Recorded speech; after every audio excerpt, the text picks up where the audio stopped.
Adjust. Arms. About face. Forward. Hard. Believe it or not, Ripley, this is everyday stuff in the old swimming hole at Camp Johnston, Florida. It's what they call an amphibious training center, and these men are getting hep to moving in on the enemy by attack through water. In this manner, each man becomes his own invasion barge, thereby saving much precious metal for lieutenants' bars. The swimming stroke used may be varied: breaststroke, side stroke, Australian crawl. However, most of these men seem to prefer the Fido flip. Of course, if the going gets too hot, there's the trick of shedding equipment and getting the hell out fast. After removing his rifle, the man takes a floating position on his back, unfastens his pack belt, then swims forward to get free of his equipment. If the floating position has become a sinking position by now, the soldier has a perfect right to get in touch with his sergeant. Another nifty that must be learned is how to jump from a boat deck fully equipped without breaking your neck or remaining submerged for the duration. It might be possible to make this jump with your helmet on and your gun in your hands. It might also be possible that your neck will make a distinct snapping noise and your rifle will leave you with no hands for swimming.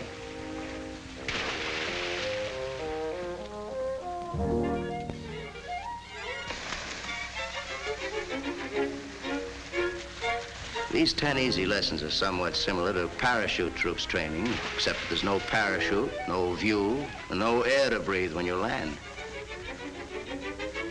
But there is the advantage of coming up now and then with a mackerel for dinner.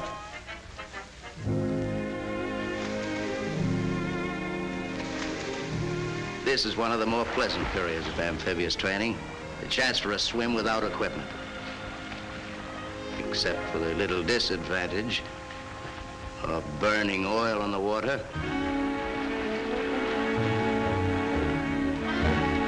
Again, the men learn how to beat the rat by swimming underwater as long as possible and coming up with hands before the face to push away the burning oil.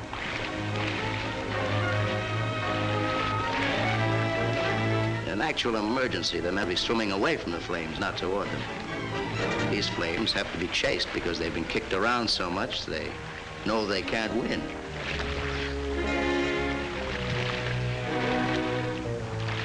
And a couple of other incendiaries must be getting the same feeling, particularly that flame on Tojo's so-called rising sun.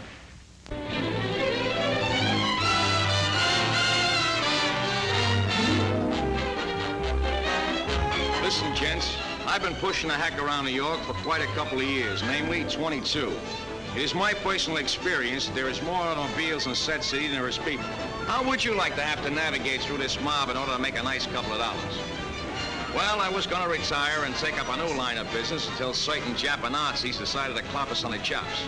First result is I don't have to retire because this here war has made from traffic a dead mackerel. Right away, mobs decide they can put away the Buicks and use the feet. And I'm telling you, getting dead Story's face is worse than getting into the World Series. This, of course, has now eliminated the Sunday drivers, the characters who make right turns from the left and left turns from the right, and various other citizens, mostly of the opposite sex, who should never have been allowed to drive in the first place if I had anything to say about it. The way it is now, a person who wants to go from Greenpoint to Harlem has got to use the subways. So everybody is very happy with the possible exception of the street cleaning department, because a lot of people from Brooklyn had horses hidden under rocks from which they now have come out of retirement. Now I got something else in my mind. This is the old village after dark with the Mazdas lighting up the double crossroads of the world, the main stem, the Hardin artery. You're right, brother, good old Broadway. It was a kind of a pretty sight with the neons twinkle like little stars in sections like Flatbush and even Staten Island. Well, this here practice is now a memory. We got ourselves a dim on account of the way the ships stand out against our lights. So, come 6 o'clock, Fifth Avenue looks like it was in Hackensack, and I wouldn't have believed it. I also wouldn't have believed it if you said you couldn't go to Louis the grocer and buy all the tomato and pea soup you wanted, like, for instance, this dollar's doing in the good old days before this war, on which you gents is an expert. A lot of you also had to have the Mizuma to pay for that hardtack. But that's not the problem now. You can have a zillion bucks, but the way it is now, you gotta be a certified public accountant to buy a can of pork and beans. This improvement is what is known as rationing, which I will now explain to you. First, you gotta add up what you got, like these ladies are doing.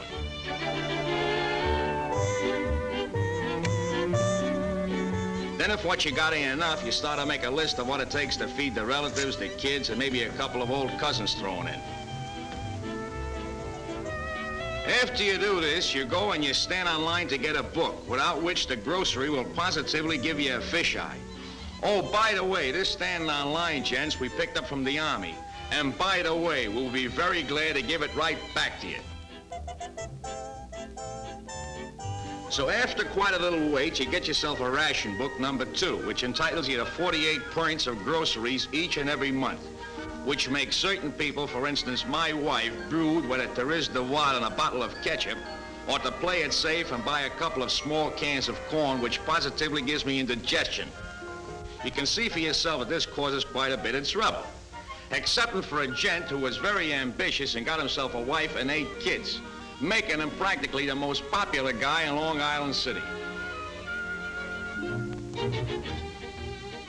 But here comes the real pain in the neck, trying to juggle the points so that everything comes out. This makes filling out income taxes strictly for amateurs.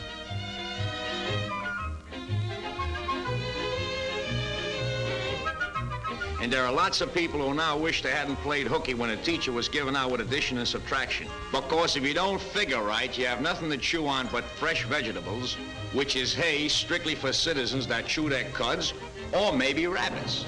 But even me and all the other characters in Manhattan ain't those.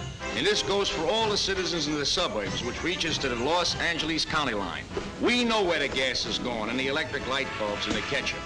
You're getting it, gents, and that's okay with us. Eat hearty, bub, and bring the pennant back to the guys who are sitting in the bleachers yelling for a home run.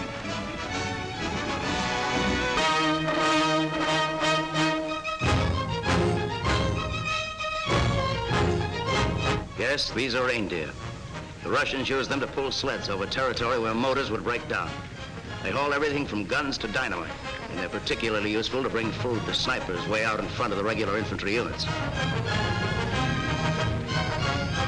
Speaking of food, the Russian soldier likes his iron rations hot.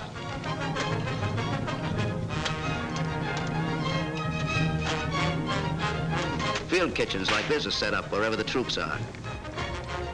Since some of the men are off in foxholes working at their favorite sport of knocking off the Nazis, other soldiers deliver their meals to them.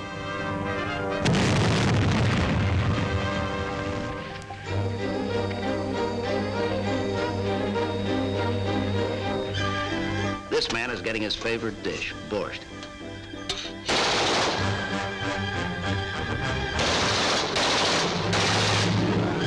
There's another sniper working hard. Here's his personal way to come in with his lunch.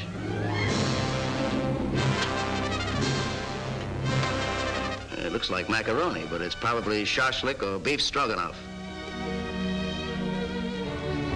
The man feels like working after a good feed, and this soldier is no exception. He's found himself a Nazi.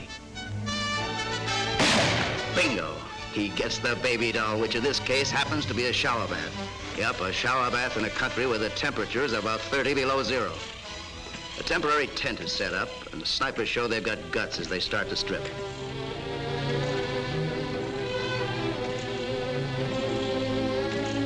The water comes from melted ice and is heated in special trucks.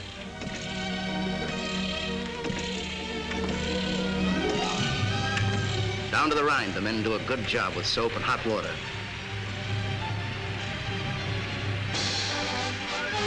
Singing in the bathroom is just as popular here as it is in Kalamazoo.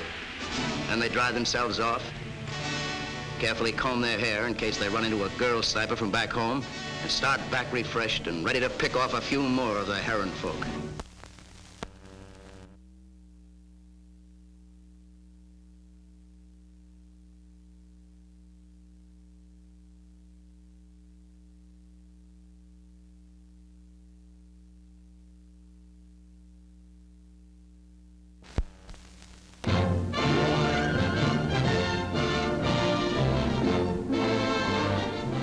One letter doesn't weigh an awful lot.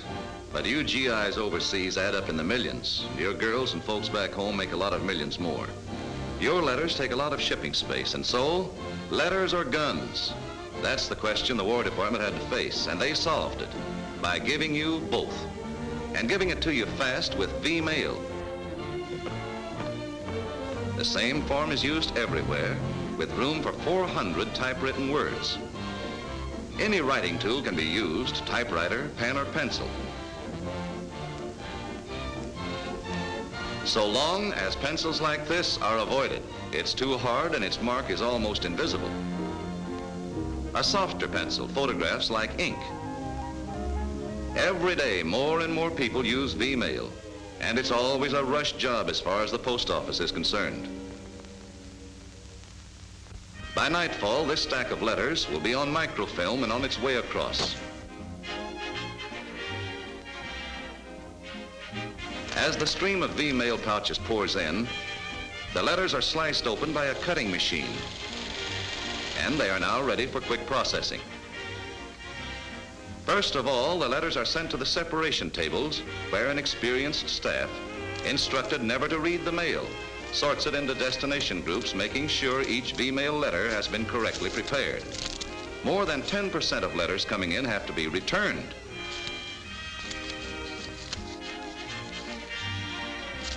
You can't photograph enclosures, snapshots, stamps, bad writing, and so back they go. Correct letters, once they are sorted into destination groups, are given numbers. Then in trim bundles of 1,600, the V-mail is ready for the next step.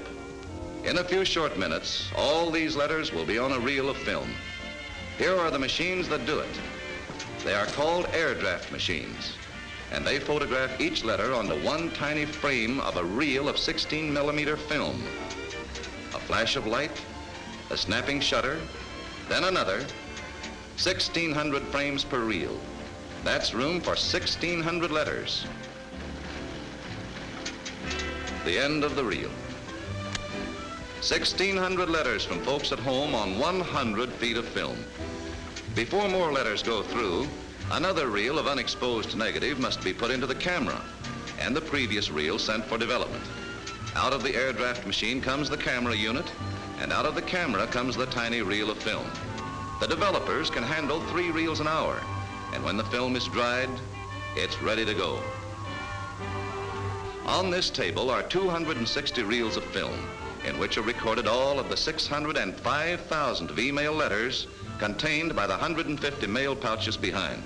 70 pounds against 37 tons.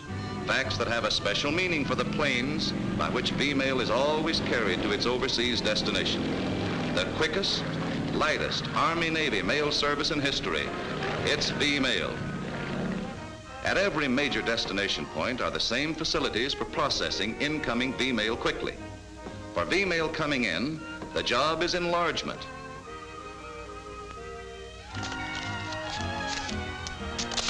And so the reels of microfilm are sent immediately to the printing room, where this enlargement machine prints the letters by exactly the same process that home snapshots are enlarged. The enlarging machines can take 3 reels an hour, printing facsimiles so that the V-mail is legible once more after its ocean journey in knockdown size. Letters are 5.5 by 4 inches now, just half the original size. Sliced into separate letters again, the V-mail is nearly ready to seek its destination by ordinary mail procedures from here on. Folding the V-mail facsimile letters so that they'll fit into special V-mail envelopes is accomplished easily by machine. And then the trim stack is ready for the final step, inserting the facsimiles into envelopes and then sealing them. Again by machine for speed, 3,000 an hour. The letters are inserted so that the address on the facsimile appears through a little window in the envelope. That's all. They're ready for delivery. You may not be able to get a clip from your local newspaper or smell Susie's perfume, but brother, V-mail saves space and time, and that means you're going to get home sooner. So use it.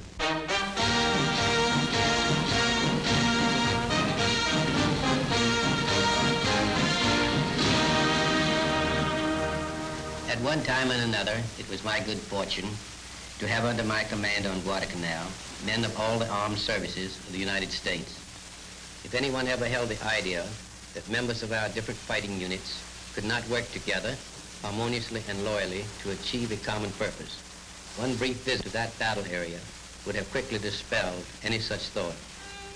We had there Army air and ground units, Navy units working on the sea, on the land and in the air, and Marines of all kinds. You could not tell one man or one unit from another. They dressed alike, looked alike, and they fought alike.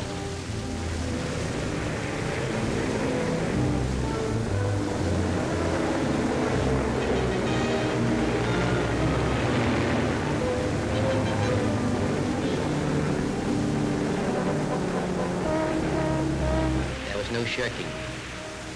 There was no insincerity. Willing hands were found for every task.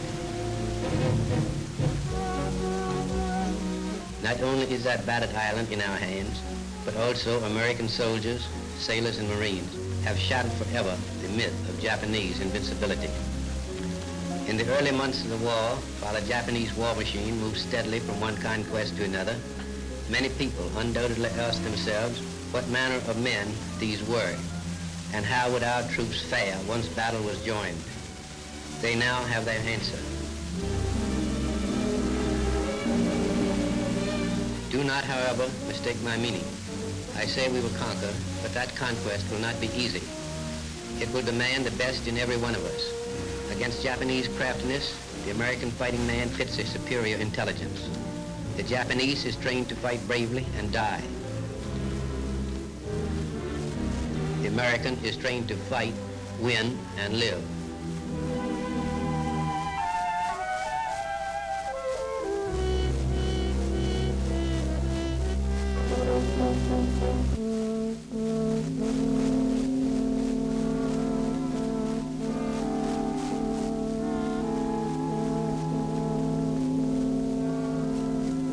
It is apparent that much of the war against the Japanese will be fought in woods and jungle. Prepare yourself physically. Jungle fighting is hard going and calls for the best that is in you.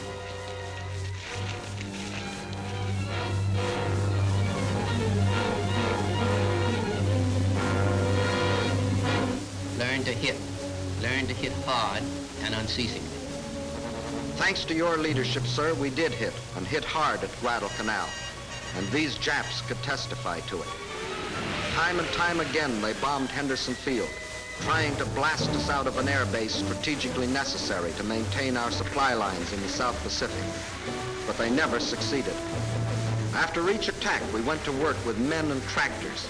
Tractors hauled thousands of miles across open sea and had Henderson as good as new in 24 hours. Our fortresses were able to land after leaving souvenirs on Japanese installations that they won't soon forget. The heroism of our Marines and airmen and of the soldiers who relieved them are part of the great spirit and determination that chased the Japs out of Guadalcanal, their tails between their legs. And here are some other heroes.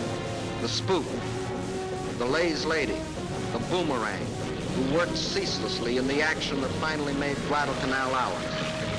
And hats off to the Navy for protection on the sea. Proof, sir, of that great cooperation between the services of which you spoke. And proof, too, that we're an unbeatable team. We'll be right behind you, sir, when you post the final score in Tokyo.